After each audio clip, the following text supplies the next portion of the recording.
Bonjour, donc une vidéo pour expliquer le rôle de la méthode split. Donc ici, à chaque fois, la méthode split, on va prendre une chaîne de caractères, et après, on aura comme argument à cette méthode split un caractère particulier. Donc pour comprendre ce fonctionnement, il y a donc deux codes à tester. Donc pour tester les deux codes, le premier est ici.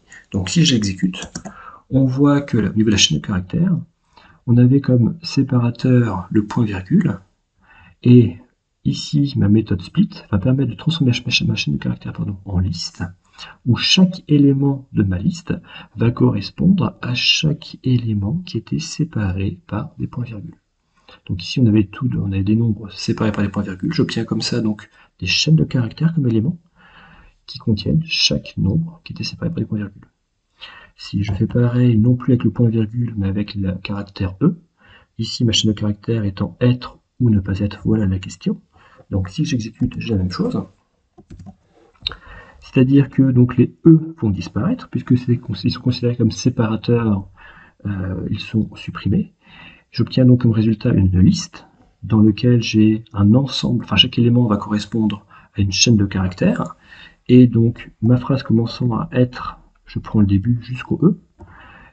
Le E étant le séparateur, donc je prends ce premier élément sous forme de chaîne de caractères.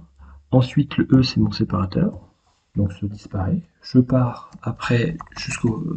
Je regarde l'ensemble des caractères compris entre les deux E.